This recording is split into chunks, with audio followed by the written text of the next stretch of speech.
too strong. Check this out.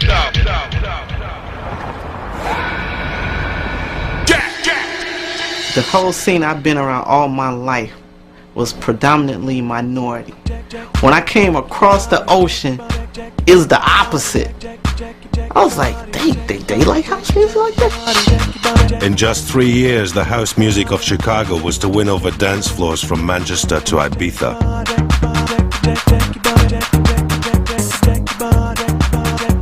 When you first heard this stuff, it was just blew your bollocks off. While its combination with ecstasy was to transform British society. It was the first time that people actually let themselves go. At the time, it was a revolution. You knew things were going to change, and music was going to change. Everything was going to change. This is the story of the music and people who created the Summer of Love. It was life-changing. It was life-changing for those people on the dance floor, and it was life-changing for me in the DJ box, and it was life-changing for the bouncers on the front door. Check this out.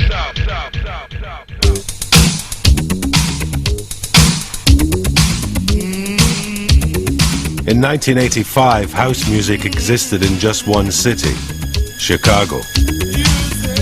Everybody was DJs, so we needed something to catapult us into another category to make more money, and that became, just fragmented into making records at that time. The DJs of Chicago had created a new dance music from the ashes of disco.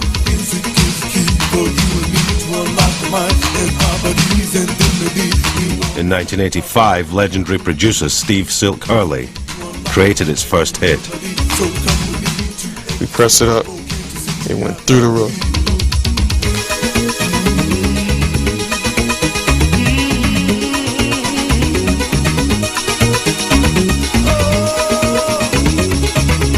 Hurley took house to number 9 in the American dance charts. But he didn't get the chance to release his planned follow-up. To date, my biggest record in the UK is Love Can't Turn Around. And it came together from, once again, it's crazy, it came together from an idea Steve Silk Hurley had. Farley was over at Jesse's place, and he said he had this idea. And so he couldn't execute that. When he knew that the three of us could. We brought in Dwayne to do the solo, the piano stuff on there. We brought in Vince because Vince was like the lyricist on everything. Now this is how it started. My dream's all broken hearted because I want you. We'll never be the same because you play these silly games and yet I want you. We didn't have a lead vocalist. I had recently recorded a song with this guy, Daryl Pandy, a song called Climax that was on Ray Barney's Bright Star Records. And this guy was a motherfucker of a singer. And I had heard somewhere that he had played the Cowardly Lion in the local performance of The Wiz. And he's gay.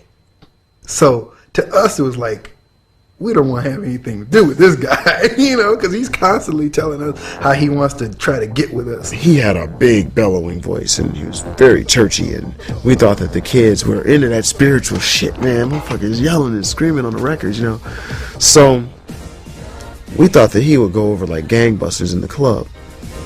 So we brought this guy in and he sang the fuck out that tune.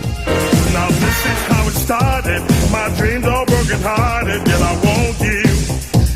Baby, we'll never be the same, cause you play those silly games, and yet I want you, girl.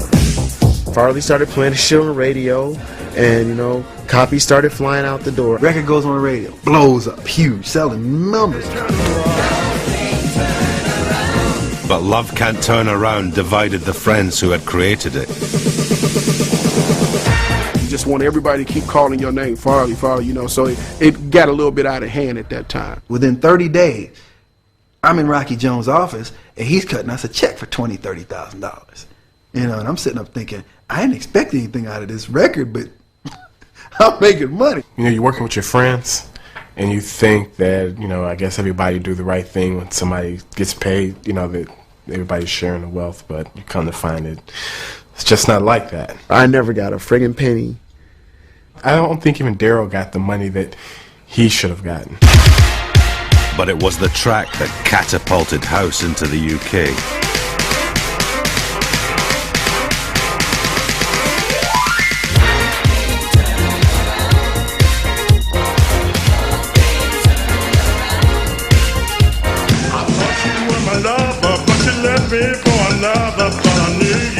It went top 10 in August 1986. I played it at Heaven. I knew it was just going to tear the place up, and it did. And then I played it at the Mud Club, and it, likewise, same thing happened there. When I first started going clubbing, all the best clubs were gay, you know, and we would go down there and not pretend to be gay, but certainly pretend not to be shocked at everyone else in there, just to go and hear the best music.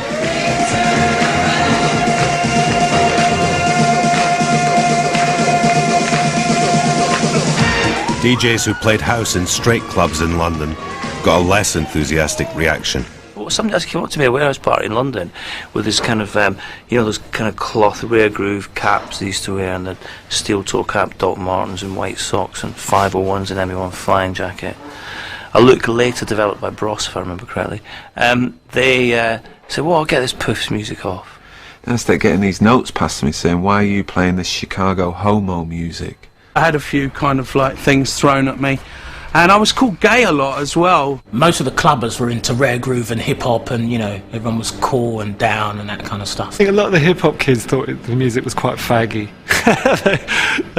You know, they didn't get it, and in fact, most people didn't get it. No one's used to it. No one was used to that sort of tempo and energy. So you know, it took a while, but up north, everyone was into it. Everyone were into it long before we were, as far as like, you know, going out and dancing to it and stuff. Since the late 70s, soul fans in the north of England had held the torch for up-tempo dance music.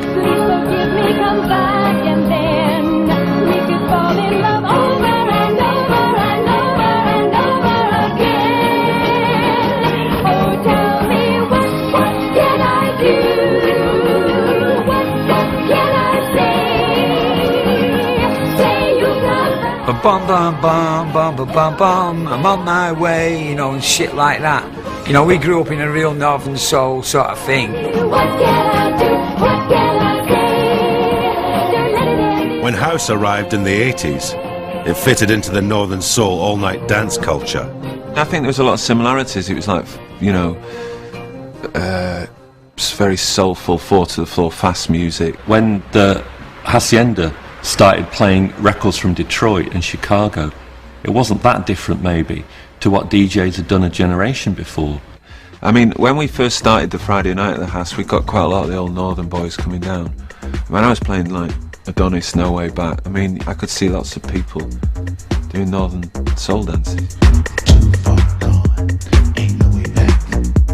Opened by Factory Records in 1982, the Hacienda was modelled on New York clubs like the Danceteria. It was empty for the first 5 years, completely empty. And then at the beginning of '86, it began to do some business. Friday nights were quite cool, not massive business, and that was where I always used to say Pickering and Park used to play house music in '86.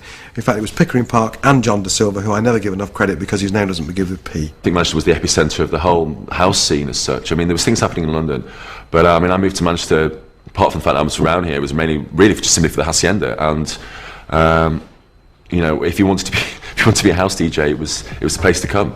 But when you went in the Assy, you heard stuff that nobody else got for fucking months.